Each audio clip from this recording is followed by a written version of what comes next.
भी करते हो तो आप यहाँ पे इस वाली स्क्रीन पे आओगे।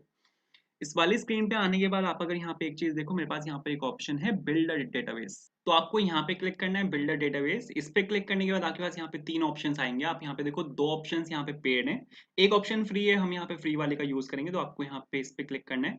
इस पे क्लिक करने के बाद आपको वो सर्विस सेलेक्ट करनी है कि आपको यहाँ पे AWS का यूज करना है, गूगल क्लाउड या एज़्योर, आपको किसका भी यूज करना है। मैंने यहाँ पे AWS लिखा। AWS के बाद आपको यहाँ पे अपना नियरेस्ट सर्वर यहाँ पे सेलेक्ट करना है। मेरा जो यहाँ पे नियरेस्ट है, जो सबसे यहाँ पे क्लोजेस्ट है, वो मुंबई सर्वर है। ठीक है, मैंने यहाँ पे इसको सेलेक्ट किया।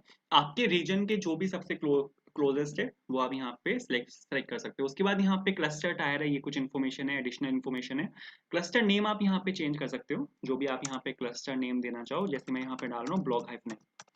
ठीक है, ब्लॉग हाइफन ऐप मैंने यहाँ पे डाला। उसके बाद आप यहाँ पे जो ये वाला बटन है क्रिएट क्लस्टर, आप यहाँ पे इस पे क्लिक कर सकते हो। ठीक है, ये क्या करेगा, ये आपका क्लस्टर है उसको बनाना यहाँ पे स्टार्ट कर देगा। क्लस्टर मतलब यहाँ पे क्लस्टर जो टर्म यूज होती है वो डेटाबेस के लिए होती है। ठीक है, तो यहाँ पे डेटाबेस बनाना यहाँ पे स्टार्ट कर देगा, बट उससे पहले कुछ इन्फॉर्मेशन पूछता है कि आपके डेटाबेस को कौन एक्सेस कर सकता है। ठीक है, तो यहाँ पे आपको एक यूजर क्रिएट करना होता है जो आपके जो डेटाबेस है उसको यहाँ पे एक्सेस कर सकता है। तो मैंने यहाँ पे यूजर नेम में सपोज यूजर डाला, पासवर्ड में सपोज मैंने यहाँ पे डाला कोड फॉर इंटरव्यू। ठीक है, यूजर नेम में यूजर, पासवर्ड में सपोज कोड फॉर इंटरव्यू। बिल्कुल ठीक है। इसके बाद आपको यहाँ पे क्रिएट यूजर पे क्लिक करना है। ये जो आप यहाँ पे यूजर नेम और पासवर्ड डालोगे इसको आपको याद रखना है, क्योंकि ये हमें चाहिए होगा। ठीक है, इसके बाद यहाँ पे आपको अपनी एप्लीकेशन को कहाँ से कनेक्ट करना है, लोकल एनवायरनमेंट या क्लाउड एनवायरनमेंट। मेरे को अपने लोकल एनवायरनमेंट से करना है, क्योंकि मैं यहाँ पे लोकल डेवलपमेंट कर रहा हूँ। तो अगर आप यहाँ पे लोकल एनवायरनमेंट सेलेक्ट करते हो तो आपको अपना जो करंट आईपी एड्रेस है वो यहाँ पे डालना पड़ेगा। मैंने सपोज यहाँ पे इस पे क्लिक किया, करंट आईपी एड्रेस आ चुका है। उसके बाद आपको यहाँ पे फिनिश एंड क्लोज करना है, गो टू डेटाबेस। तो आपका जो क्लस्टर है वो यहाँ पे बनना स्टार्ट हो चुका है, जैसा कि आप यहाँ पे देख भी सकते हो। इसको बनने में लगते हैं 3 से 4 मिनट ले लेगा बनने बनने में। तो कोई बात नहीं, इसको बनने देते हैं। वापस आते हैं यहाँ पे अपने कोड में, और यहाँ पे अपना जो बाकी का काम है वो निपटा लेते हैं। जैसे मेरे को अपने क्लाउड और मोंगोडीबी से अपने एप्लीकेशन को कनेक्ट करना है। कनेक्शन का मेरे को यहाँ पे कोड लिखना पड़ेगा। तो मैं यहाँ पे एक फोल्डर बना रहा हूँ सर्वर के अंदर। सर्वर के अंदर सपोज मैं यहाँ पे एक फोल्डर बना रहा हूँ डेटाबेस के नाम से, और डेटाबेस के अंदर मैं यहाँ पे एक फाइल बना रहा हूँ अपनी db.js। ठीक है, db.js के नाम से सपोज मैंने यहाँ पे एक फाइल बनाई, और यहाँ पे मेरा यहाँ पे एक फंक्शन बना रहा हूँ मैं यहाँ पे कनेक्शन के नाम से। ठीक है, ये वाला जो मेरा फंक्शन होगा वो मेरा डेटाबेस के साथ जाके कनेक्शन बनाएगा। अब डेटाबेस एक एक्सटर्नल एंटिटी है, तो मेरे को यहाँ पे ट्राई और कैश लगाना पड़ेगा। ठीक है, ट्राई और कैश लगा के मेरे को यहाँ पे उसकी एक्सेप्शनल हैंडलिंग करनी पड़ेगी। बिल्कुल ठीक है। अब डेटाबेस से कनेक्ट करने के लिए आप डायरेक्टली एक्सप्रेस का यूज करके डेटाबेस के साथ कनेक्शन नहीं बना सकते। आपको यहाँ पे एक्सटर्नल लाइब्रेरी की हेल्प लेनी पड़ेगी। दो जो सबसे फेमस लाइब्रेरीज हैं जिसके थ्रू आप मोंगोडीबी से कनेक्शन को क्रिएट कर सकते हो, उसमें पहली है मोंगोडीबी। आप मोंगोडीबी की लाइब्रेरी का यहाँ पे यूज कर सकते हो। दूसरी है मोंगूज। हम यहाँ पे मोंगूज का यूज करेंगे। तो आपको यहाँ पे एक और नया टैब खोलना है, क्योंकि अब मेरे को यहाँ पे मोंगूज को इंस्टॉल करना पड़ेगा। आपको यहाँ पे इसको ओपन कर लेना है यहाँ पे, और यहाँ पे सपोज सर्वर फोल्डर के अंदर आया मैं, और यहाँ पे आपको लिखना है npm install mongoose। ठीक है, mongoose को सपोज मैंने यहाँ पे इंस्टॉल कराया, और mongoose मेरी यहाँ पे इंस्टॉल होनी स्टार्ट हो चुकी है, और ये इंस्टॉल यहाँ पे हो चुकी है। बिल्कुल ठीक है। इसके बाद आपको यहाँ पे mongoose को इंपोर्ट करना है। मैंने यहाँ पे mongoose को इंपोर्ट किया। कहाँ से आएगा, mongoose के अंदर से आएगा। बिल्कुल ठीक है। अब मेरे को यहाँ पर आना है, और mongoose के अंदर अब एक फंक्शन होता है। ठीक है, mongoose के अंदर हमारे पास यहाँ पे एक फंक्शन होता है जो कि होता है कनेक्ट फंक्शन। हम यहाँ पे कनेक्ट फंक्शन का यूज कर सकते हैं। कनेक्ट फंक्शन जो होता है वो 2 आर्ग्यूमेंट लेता है। पहला आर्ग्यूमेंट जो होता है आपका वो होता है कनेक्शन स्ट्रिंग, जो आपका यूआरएल होता है, जो आपके मोंगोडीबी के साथ कनेक्शन बनाएगा वो यूआरएल होता है। ठीक है, ये यूआरएल मेरे को यहाँ पे चाहिए होगा। अभी मेरे पास यूआरएल नहीं है, बताऊंगा यूआरएल कहाँ से आएगा। तो अभी के लिए मैंने यहाँ पे बस एक वेरिएबल मैंने यहाँ पे डिक्लेयर किया।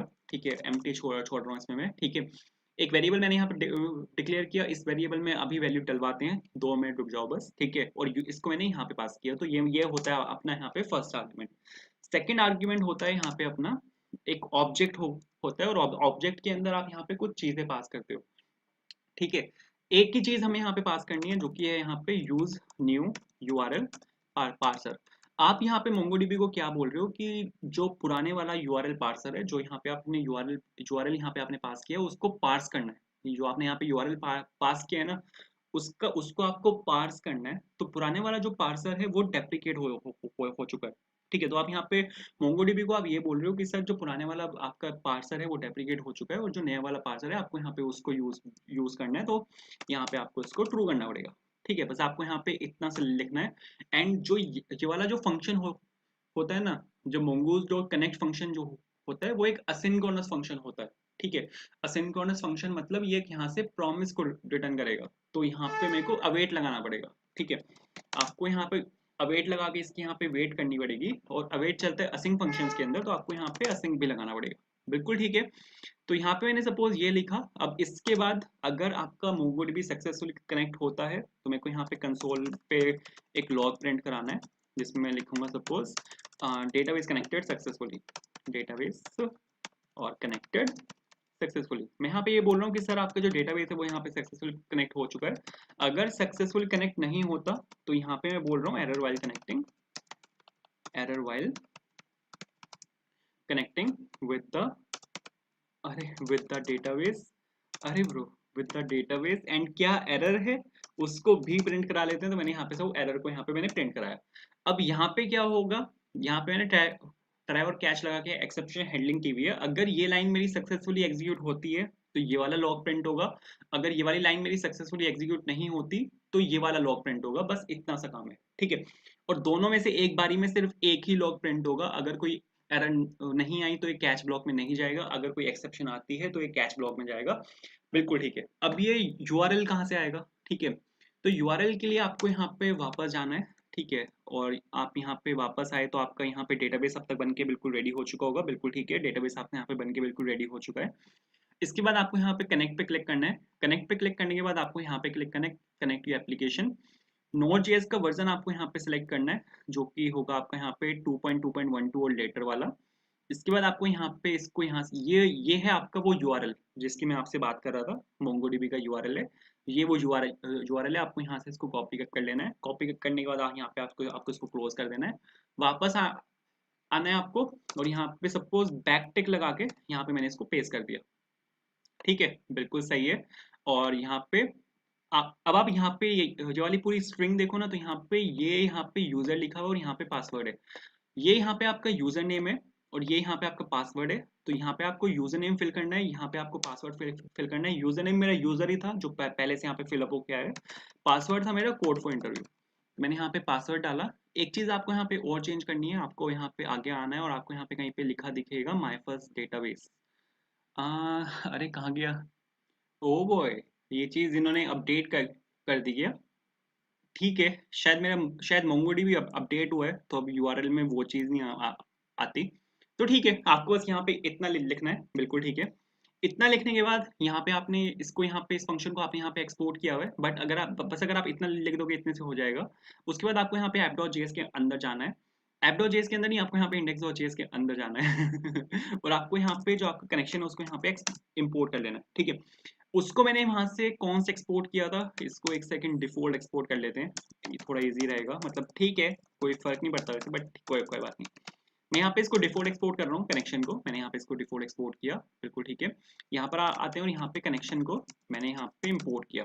तो यहाँ पे सपोज कहाँ से आएगा, ये आएगा आपका यहाँ पे डेटाबेस के अंदर से और ये आएगा आपका यहाँ पे db.js के अंदर से। एक्सटेंशन लिखनी है आप कंपलसरी है। अगर आप एक्सटेंशन नहीं लिखोगे तो एरर आएगा। ठीक है, तो एक्सटेंशन लिखनी कंपलसरी है। इसके बाद